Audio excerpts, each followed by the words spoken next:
Bonjour, je m'appelle Frère Étienne, je suis québécois d'origine. J'ai vécu toute ma jeunesse au Québec et j'ai vécu aussi quelques années à Québec même. Je suis maintenant en France depuis 40 ans et je suis heureux d'être en France car j'habite une des plus belles régions de la France, à savoir la Provence. Terre de soleil, terre de vignes, terre d'oliviers également, mais de vignes particulièrement parce que le monastère s'est orienté vers une exploitation de la vigne pour Via Caritatis.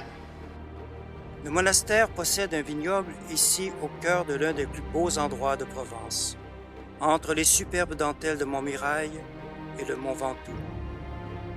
Le monastère est situé dans un massif montagneux, à environ 400 mètres d'altitude, et à seulement quelques kilomètres des très prestigieux vignobles de Gigondas, Vaqueras et Châteauneuf-du-Pape. Notre vignoble se trouve dans une zone protégée par l'UNESCO comme région de biosphère. L'altitude de cette région apporte de la fraîcheur à nos vins. L'ensemble du vignoble est situé en montagne. Nos méthodes culturelles sont au niveau des plus grands vignobles et nous avons à cœur de faire de notre vignoble un lieu d'observation, un laboratoire, afin de partager nos techniques avec les vignerons locaux, afin de trouver les meilleures voies pour faire les meilleurs vins ensemble. Ici, donc, nous sommes tout près de nos religieuses, les moniales.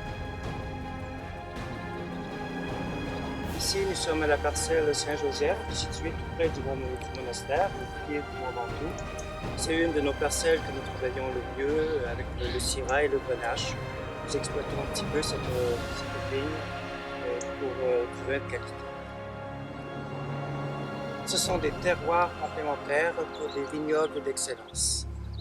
En 2015, les moines ont décidé de travailler en collaboration avec les petits vignerons de la montagne dans notre région pour faire ensemble de grands vins sous la direction de Philippe Camby, désigné meilleur œnologue du monde en 2010 par Robert Parker.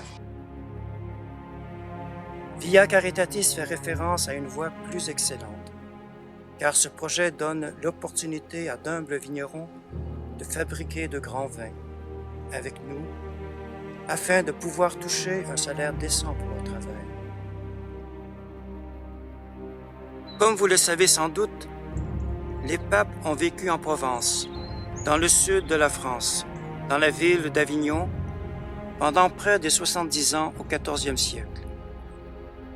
Ils étaient à l'époque parmi les plus puissants souverains d'Europe. Le premier vignoble que ces papes ont planté était juste ici, dans un endroit appelé le Grosso, au cœur du domaine de Via Caritatis. Il a été planté en 1309 et il est ainsi plus vieux que Châteauneuf-du-Pape, qui a été planté 10 années plus tard. Nous, les moines, avons donc l'honneur d'avoir redonné vie au plus ancien vignoble pontifical. Cette histoire est fascinante, car quand il est devenu pape, Clément V a choisi de vivre en Provence plutôt qu'à Rome, dans le but d'échapper aux troubles qui avaient lieu à cette époque en Italie. Et lorsqu'il est venu ici au Grosso, qui était à l'époque un monastère bénédictin, et qui est à seulement quelques pas du monastère bénédictin du Barroux, le pape décida d'en faire sa résidence d'été. Et comme il aimait les bons vins, le nouveau pape Clément V planta ici le premier vignoble pontifical. La plupart des grands vignobles en Europe ont été créés par des moines. Romane Conti, Claude Vougeot, Claude Tart, Alox Corton, Chassagne-Morachin. Et nous cherchons simplement à poursuivre le travail de nos prédécesseurs. Nous serions aussi heureux que vous puissiez poursuivre ce chemin de charité en achetant et en diffusant ces vins au Québec. En tant que Québécois, j'aimerais tant apprendre que ces vins sont largement diffusés chez moi par ceux qui brûlent de découvrir cette voie plus excellente.